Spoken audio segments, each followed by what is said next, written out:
अस्सलामुअलैकुम to everyone. YouTube channel और Facebook page tuition with तकी में आपको खुशामदीद कहता हूँ। और आज की तारीख़ में हम जो टॉपिक पढ़ने जा रहे हैं उसका नाम है definition of economics and branches of economics, यानी मुआशियात की तारीफ़ और उसकी शाखें।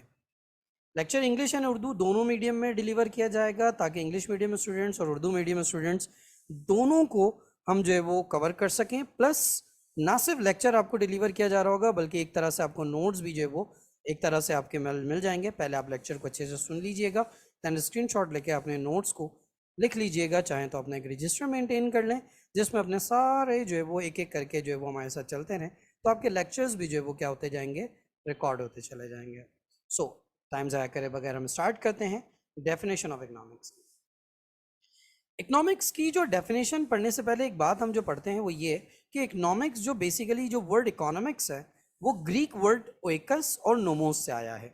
ओएकस का मतलब होता है हाउस और नोमोस का मतलब होता है कस्टम, यानी ओएकस घर को कह रहे होते हैं जबकि नोमोस जो है वो रस्म और रवाज या कस्टम या कानून को कह रहे होते हैं।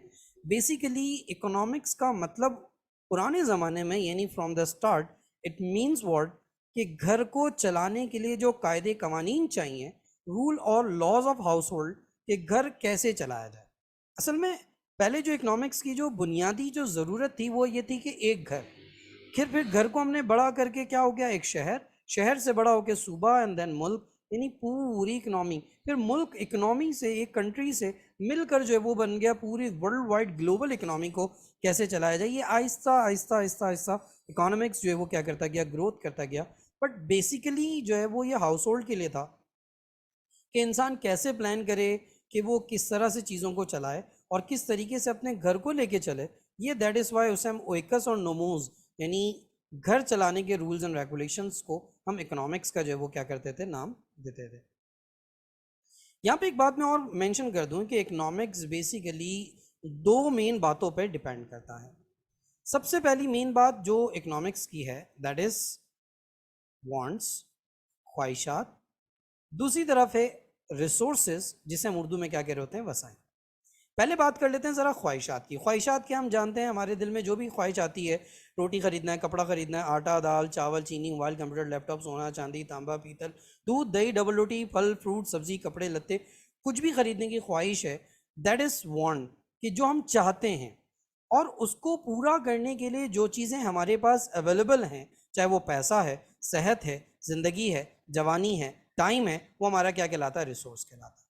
तो इकोनॉमिक्स में हम बेसिकली बुनियादी तौर पर ये पढ़ रहे होते हैं कि कैसे हम अपने लामहदूद ख्वाहिशात को महदूद वसाइल से पूरा करें, यानी लामहदूद ख्वाहिशात को महदूद वसाइल से पूरा करने के लिए जो सब्जेक्ट है, जो स्टडी है, वो इकोनॉमिक्स है। जैसे मैथ्स में आप क्या कर रहे हो, तो सॉल्विंग कर रहे होते हो। साइंस में अब अलग अलग तरह की चीज़ों को स्टडी कर रहे हो। तो इकोनॉमिक्स में दो मेन चीज़ों को हम डिस्कस कर रहे होते हैं at the end, wants and resources, कि हम अपनी अनलिमिटेड वांट्स को अपने रिसोर्सेज से कैसे पूरा करें।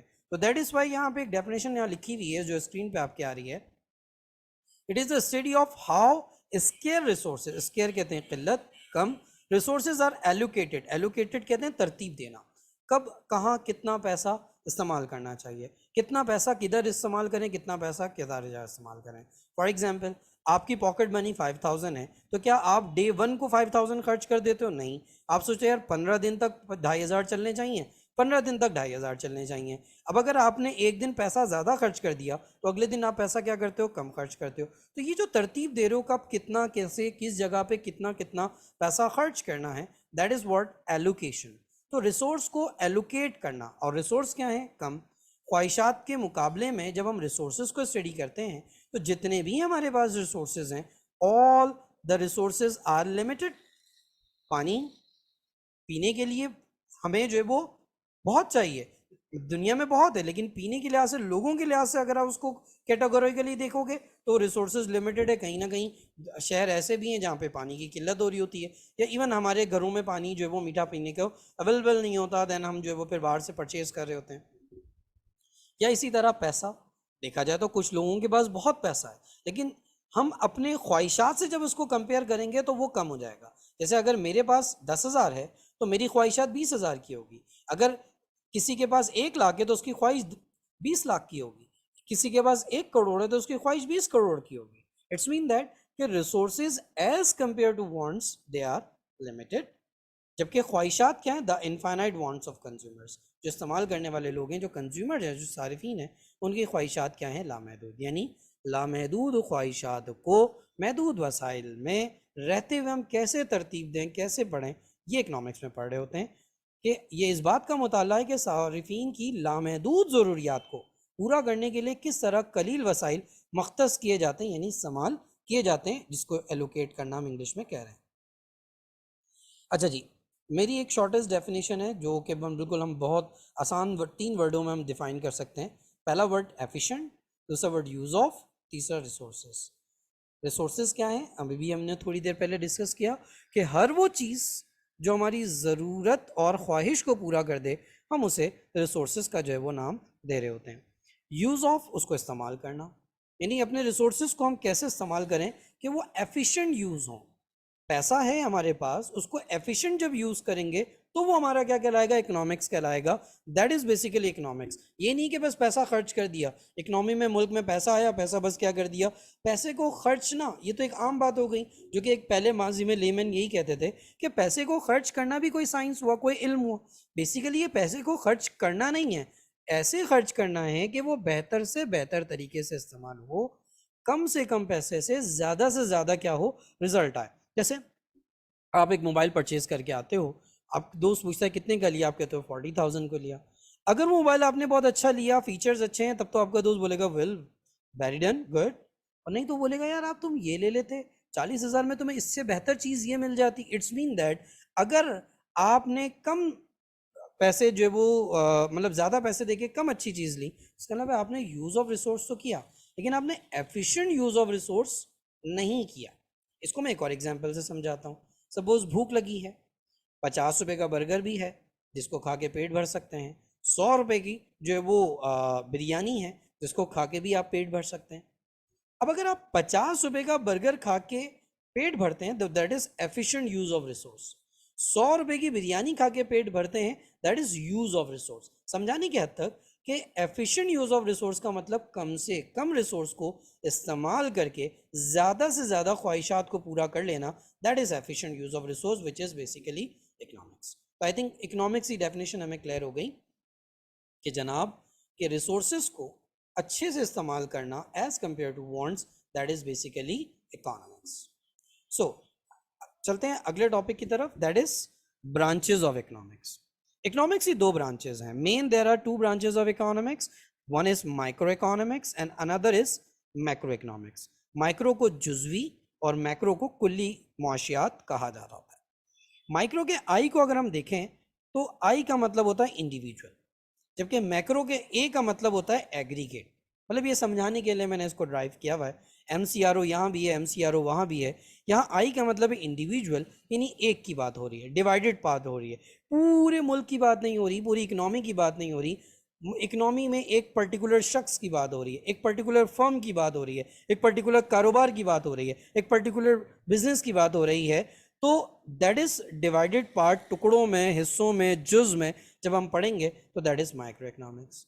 जबकि हम एग्रीगेट की बात करें, एग्रीगेट मीन्स मजमुई, overall, complete, whole, gross, total, तो वो क्या कहलाएगा, मैक्रो इकोनॉमिक्स। जब हम पूरी इकोनॉमी की बात करें, पूरे मुल्क की आमदनी कितनी है, पूरे मुल्क में रिसोर्सेज कितने हैं, पूरे मुल्क में बेरोजगारी कितनी है, पूरे मुल्क में रोजगार कितना है, तो that will be basically termed as macro economics. यानी माइक्रो में और मैक्रो में क्या फ़र्क हुआ, माइक्रो में हम एक की बात करते हैं, इंडिविजुअल की बात करते हैं, डिवाइडेड पार्ट की बात करते हैं, जबकि मैक्रो में हम ओवरऑल की बात करते हैं, कंप्लीट की बात करते हैं, होल की बात करते हैं, ग्रॉस की बात कर रहे होते हैं।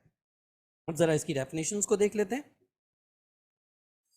तो माइक्रो में हम क्या कह रहे हैं कि जो है branch of economics that deals with economy as individual और इन डिवाइडेड पार्ट। इंडिविजुअल की बात करें या डिवाइडेड पार्ट की बात करें, एक इनफरादी शख्स की बात करें, टुकड़े की बात करें, तो उसे माइक्रो इकोनॉमिक्स कहते हैं, जो बात अभी मैंने आपको समझाई। माइक्रो का जो वर्ड है वो ग्रीक वर्ड से आया जिसका मतलब होता है स्मॉल, छोटा। माइक्रोस का मतलब क्या होता है, छोटा। अब छोटे पैमाने पे बात करें, इंडिविजुअल्स की बात करें, हाउस होल्ड यानी घराने की बात करें, एक फर्म की बात करें, उनकी डिसीजन मेकिंग और रिसोर्स को कैसे इस्तेमाल कर रहा है एक बंदा इंडिविजुअली डिवाइडेड पार्ट की जब हम बात करते हैं तो उसे हम क्या कहेंगे, माइक्रो इकोनॉमिक्स कह रहे होंगे। इसी तरह मैक्रो इकोनॉमिक्स की जब बात करें तो मैक्रो इकोनॉमिक्स क्या है, the branch of economic that deals with economy as aggregate और इन होल पार्ट, अभी समझाया था। ओवरऑल की बात करें, टोटल की बात करें तो उसे मैक्रो इकोनॉमिक्स कह रहे होते हैं, जो कि ग्रीक वर्ड मैक्रोस से आया जिसका मतलब होता है लार्ज। ओवरऑल हाउस होल्ड की बात हो रही है, एक मुल्क की एक जगह की बात नहीं हो रही, पूरे मुल्क में जितने घर हैं, पूरे मुल्क में जितने फर्म हैं, पूरे उनके हवाले से डिसीजन मेकिंग करना, रिसोर्सेज को एलोकेट करना, और ख़ास तौर पे किस चीज़ को देखना, इंटरेस्ट रेट को, यानी शरह सूद, इन्फ्लेशन महंगाई, अनएम्प्लॉयमेंट बेरोज़गारी, नेशनल प्रोडक्टिविटी, पूरी इकनॉमी में कितनी प्रोडक्शन हुई कितनी नहीं हुई, इस चीज़ को पढ़ना, इस चीज़ को समझना, इस चीज़ को देखना मैक्रो इकनॉमिक्स है। यही चीज़ उर्दू में मैंने यहाँ पे मेंशन कर दी है कि मैक्रोस बड़े से आया और हम अमूमी इक्तसादी माहौल की जो है वो क्या कर रहे होते हैं, बात कर रहे होते हैं, एक की बात नहीं कर रहे, ओवरऑल की बात कर रहे हैं। तो आई थिंक माइक्रो और मैक्रो दो जो ब्रांचेज हैं वो भी आपको समझ में आ गई होंगी।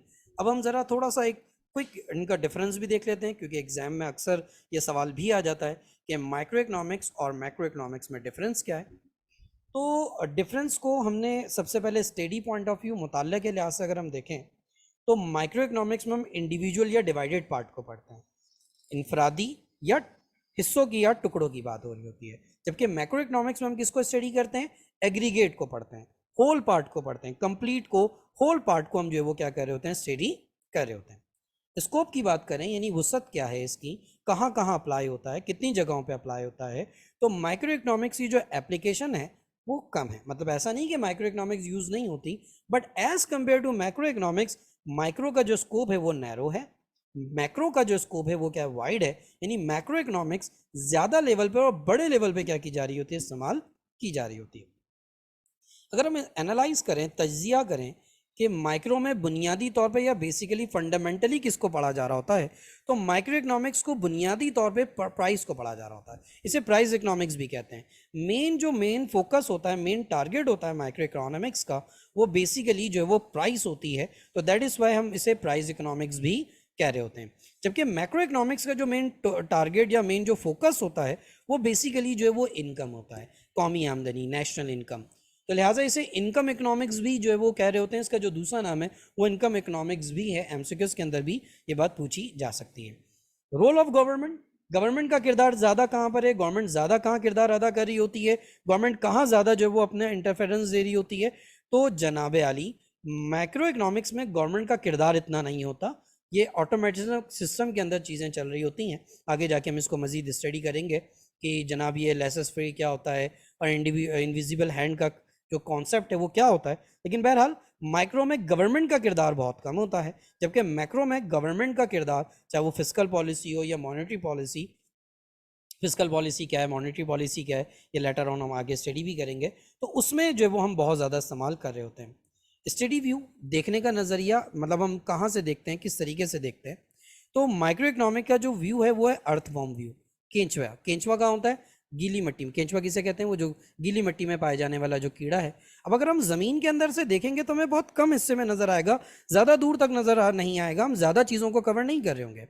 जबकि मैक्रो इकोनॉमिक्स में, मैक्रो इकोनॉमिक्स एक हॉक आई व्यू है, यानी औकाब, चील की नज़र से देख रहा है। चील कहाँ पे उड़ता है, चील बिल्कुल आसमान पे उड़ता है, ऊंचाई पर होता है। जब हम ऊंचाई से देखेंगे, ऊपर से देखेंगे, तो हमें बहुत ज़्यादा दूर तक नज़र आएगा, बहुत सारी चीज़ें नज़र आ रही होंगी, हम एक से ज़्यादा या मल्टीपल चीज़ों को जो है वो आपस में क्या कर रहे होते हैं, लिंक कर रहे होते हैं। तो माइक्रो और मैक्रो में ये बड़े इंपॉर्टेंट जो है वो डिफरेंसेस हैं। उम्मीद करता हूँ आज का लेक्चर आपको समझ में आया होगा, और फेसबुक पेज और यूट्यूब चैनल ट्यूशन विद तकी को आप लाइक कर दें, शेयर कर दें और सब्सक्राइब करें, ताकि मज़ीद आपकी नॉलेज में इसी तरह मैं इजाफ़ा करता रहूँ। मिलता हूँ फिर अगली वीडियो में, अपना रखिएगा ख्याल, अल्लाह हाफ़िज़।